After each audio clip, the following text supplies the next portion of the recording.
আহমদুল্লাহ না তিনি কোনো মন্ত্রী, না কোনো এমপি, না কোনো সরকারি উচ্চপদস্থ কর্মকর্তা। তবুও দেশের প্রধানমন্ত্রী তারেক রহমান তাকে সরাসরি ডেকে নিয়েছেন, সামনে বসিয়ে সম্মান দিয়ে কথা বলেছেন।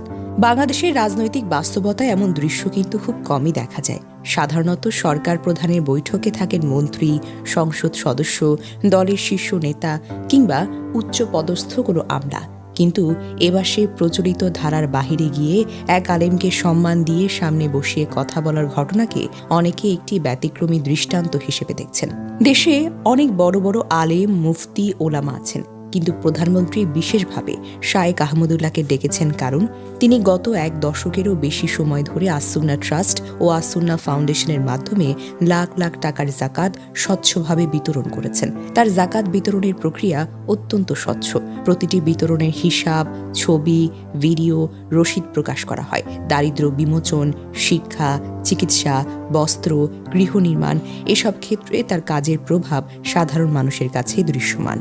তিনি কোনো রাজনৈতিক দলের সঙ্গে যুক্ত নন, কোনো পদের লোভ করেন না, শুধু ধর্মীয় দায়িত্ব, সমাজসেবার মাধ্যমে কাজ করে যাচ্ছেন। এ কারণেই প্রধানমন্ত্রী মনে করেছেন জাকাতের মতো স্পর্শকাতর ও পবিত্র বিষয়ে সবচেয়ে বিশ্বাসযোগ্য ও অভিজ্ঞ ব্যক্তির পরামর্শ নেওয়া উচিত। এটি শুধু একজন আলেমকে সম্মান জানানো নয়, এটি একটি বার্তা। সরকার এখন থেকে পদ, পদবি বা রাজনৈতিক পরিচয়ের চাইতে কর্ম, সততা ও যোগ্যতাকেই বেশি মূল্য দেবে।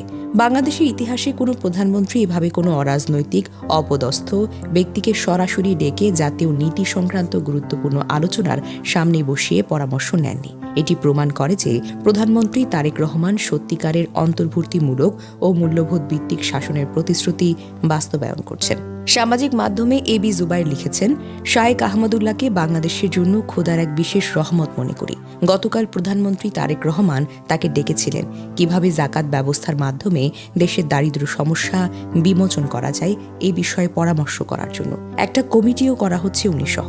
চমৎকার উদ্যোগ। এইটা যদি বাস্তবায়ন করা যায়, ইন দ্য লং টার্ম বাংলাদেশের চমৎকার সুফল পাবে। কারণ শুধু ওআইসি ভিত্তিক মুসলিম দেশগুলোই জাকাতের পরিমাণ হয় বছরে $600 বিলিয়ন উপরে। এখান থেকে একটা উল্লেখযোগ্য অংশ যদি প্রপার ওয়েতে দেশে এনে শায়েখ আহমদুল্লাহর মতো সৎ এবং দক্ষ মানুষের তত্ত্বাবধানে দারিদ্র্য বিমোচনের কাজে বিনিয়োগ করা যায়, নিঃসন্দেহে এটা একটা সেরা কাজ।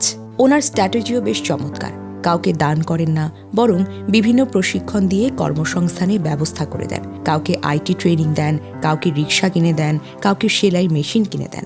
মানে যে যেই সেক্টরে যোগ্য তাকে ঠিক সেই সেক্টরে প্রশিক্ষণ দিয়ে কর্মসংস্থানের সুযোগটুকু করে দেন। দান নয়, তুমি নিজে নিজেই স্বাবলম্বী হও। আসুন্না ফাউন্ডেশনের মাধ্যমে তারা জাকাত নিয়ে কাজ করেন অনেক আগে থেকে। এইটা যদি রাষ্ট্রীয় পেট্রোনাইজেশন পায়, নিঃসন্দেহে সেরা হবে, মানুষ বেশ সুফল পাবে। কিন্তু কথা হচ্ছে শায়েখকে তার মতো করে স্বাধীনভাবে কাজ করার সুযোগ দিতে হবে, নিজেদের স্বতন্ত্রতা বজায় রাখতে হবে।